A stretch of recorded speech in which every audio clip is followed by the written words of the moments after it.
त्या नराधमानं खरं तर आजची सकाळ बघायलाच नको होती.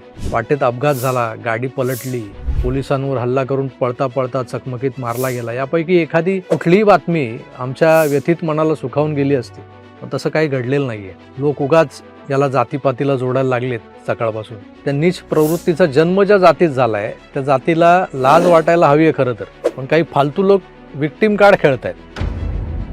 त्यांना कोणीतरी सांगा जरा थांबा म्हणा.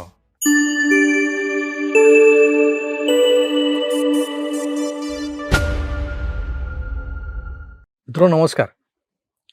मी माझ्या विवेचनाला सुरुवात करण्याआधीच सांगतो की होय, मी मुद्दाम आजच्या व्हिडिओच्या शीर्षकातूनच आव्हान दिलंय या मुरदाड प्रशासनाला, शंड सरकारला आणि आमच्या त्या तथाकथित न्यायदानाच्या प्रक्रियेला. डोळ्यावर पट्टी बांधून हातात धरलेल्या तराजूचं जे पारडं जड, तिकडे न्याय करणाऱ्या त्या आंधळ्या न्यायदेवतेनं आजवर किती अश्रापांचे निष्पापांचे बळी घेतलेले आहेत जे खरंच दोषी नव्हते.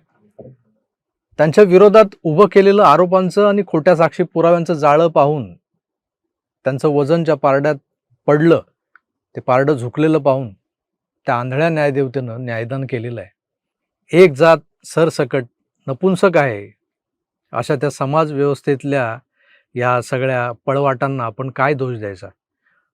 म्हणून मी आव्हान दिलंय की मी नेहमीच उघडपणे बोलत आलोय, पण आज मी तुमच्या त्या सो कॉल्ड सामाजिक बंधनांना तोडून बिनधास्त बोलणार आहे. लावा माझ्यावर ॲट्रॉसिटी, करा मला अटक.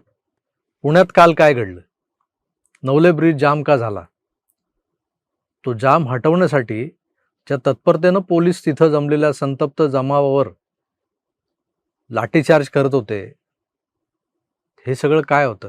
आणि हे सगळं सर्वसामान्य माणूस उघड्या डोळ्यांनी बघतोय बरं का. मायबाप सरकार, आम्ही सगळं बघतोय.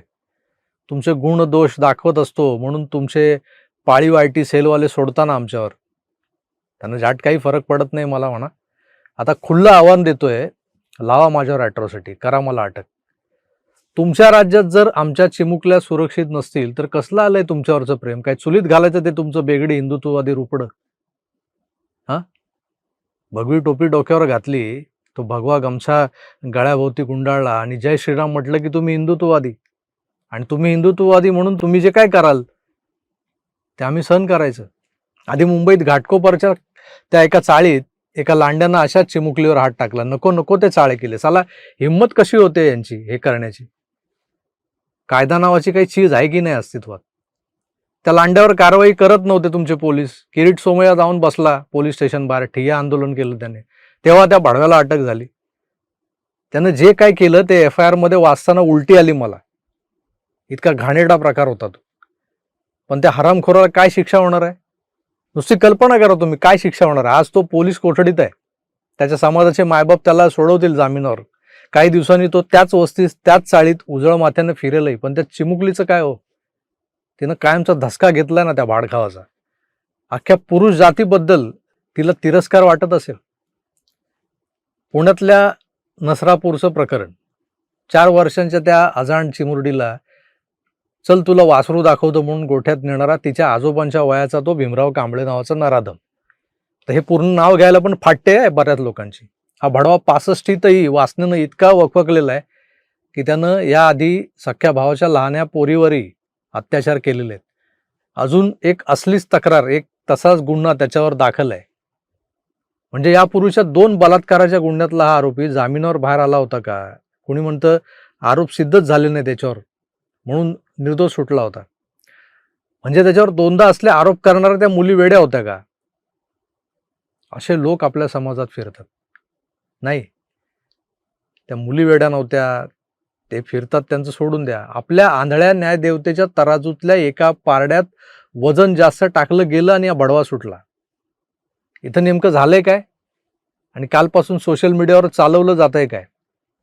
तर ती चिमुरडी जिच्यावर हा अनर्थ ओढवलाय, तिची जात आणि याची जात काढली जाते. दिल्लीतल्या त्या निर्भयाची जात काय होती?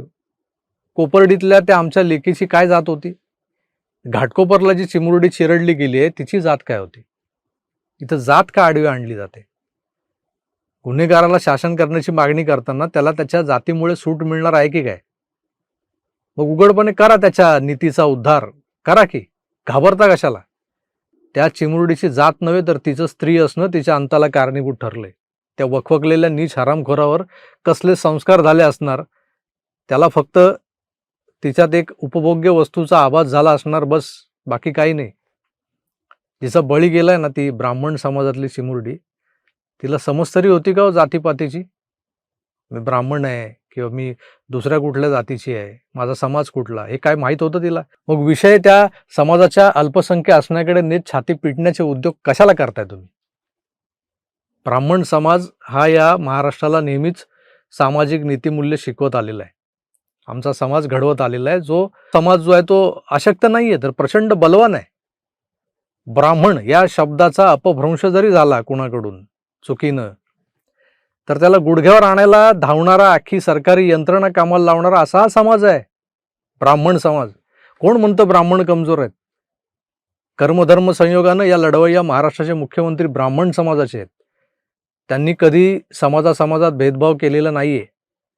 त्यांच्या समोर जे येतं, जसं येतं, जे येईल जसं येईल तसा त्यांनी न्यायनिवाडा केलेला आहे आजवर.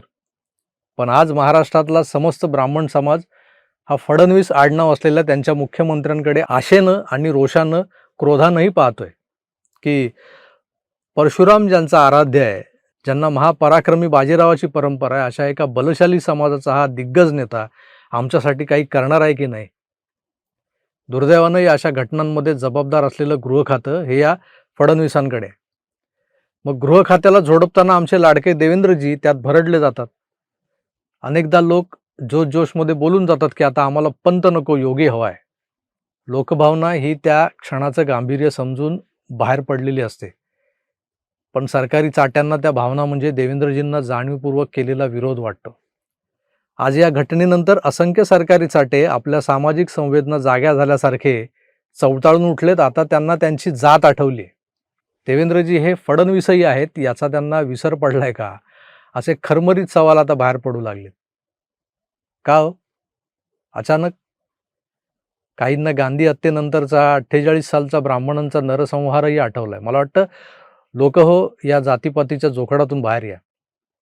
तो नराधम खालच्या जातीतला होता म्हणून त्याची मानसिकता तशी होती हे बोलायला पार्श्वभागात दम लागतो. तो दम कुंथून बाहेर येत नाही, एका दमात काढावा लागतो.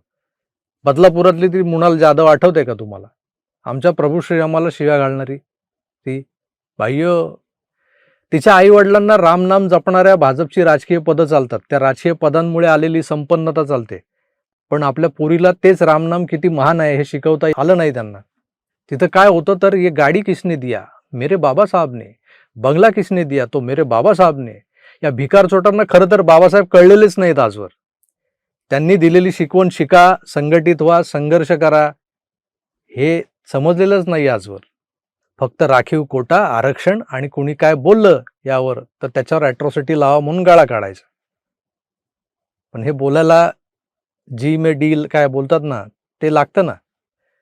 आजही ती छम्मक छल्लो जेलमध्ये सडते कारण तिला जामीनही मिळू दिला जात नाहीये. तुरुंगात बसून आता ती काय म्हणत असेल, ये जेल की 4 दीवारी किसने दी मेरे नाही बोलू शकत. असो, समाजानं ठरवलं ना तर काहीही करता येतं. हा जो नरसापूरचा नरकासूर आहे ना, हा त्याला त्याच्या जातीचा काही फायदा या प्रकरणात मिळणार नाही. उगाच त्यामुळे या प्रकरणाला जातीय रंग देण्यापेक्षा त्या भडव्याला फास्ट ट्रॅक कोर्टात एका दिवसात निकाल लावून जाहीररित्या भरचौकात फाशी द्या. सरकारने ठरवलं तर काय घडू शकतं हे दाखवा. कारण तिकडे योगी बाबांच्या राज्यात आपण पाहत आलोय, तिथं गाड्या पलटी होतात अचानक. मग कोणीतरी अज्ञात हल्लेखोर येतात, जवळून गोळ्या झाडतात, आरोपी ढगात. एन्काउंटर वगैरे तर आपल्याकडेही झालंय की त्या बदलापुरातल्या शाळेत जो बालिकेवर अत्याचार झाला होता त्यातल्या त्या दोषी त्या येडपट नराधामालाही ठोकलाय आपल्या पोलिसांनी. पण त्यासाठी राजकीय इच्छाशक्ती लागते. दोषींवर कडक कारवाई करू, कायद्याची चोख अंमलबजावणी करू, लवकरात लवकर निकाल लावू, ही पालुपदं ऐकून आता महाराष्ट्राची जनता पिकली आहे, विटली आहे. म्हणून तर लोक म्हणतायत नुसता इन्फ्रास्ट्रक्चरल विकास, मेट्रो, रस्ते, पूल हे एका मर्याद्यापुरते ठीक आहेत, पण त्यानंतर या सगळ्यांसाठी लावलेलं कित्येक हजार कोटींचं बजेट पण दिसतं की समोर.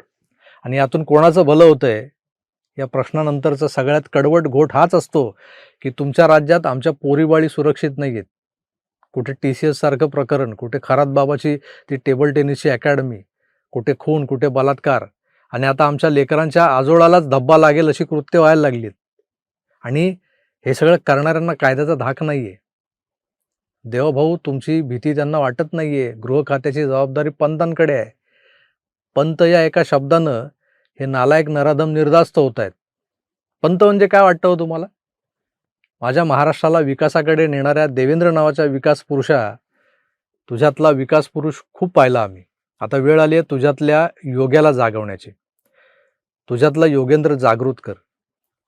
आम्हाला गायपट्ट्यातला कोणी योगी नकोय, तर संपन्न, सजग आणि सुसंस्कृत अशा महाराष्ट्रातल्या देवेंद्रातला योगेंद्र हवाय, जो या मानवतेतल्या खालच्या जातीतल्या नीच मनोवृत्तींच्या लिंगपिसाटांचा तात्काळ इलाज करील.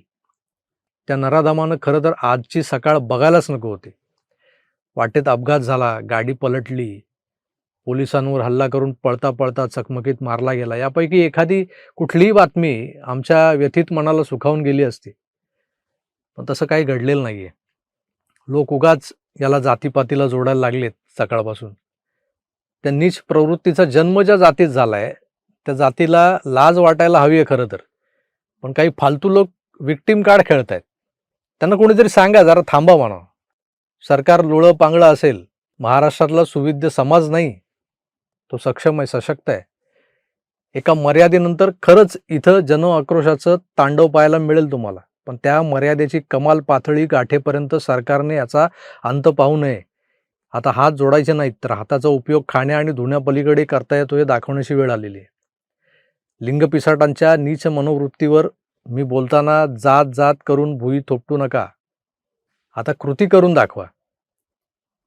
आणि जे काही मी बोललो त्यातून कुणाला टोचलं असेल तर खुशाल माझ्यावर ॲट्रॉसिटी टाका, गुन्हा दाखल करा.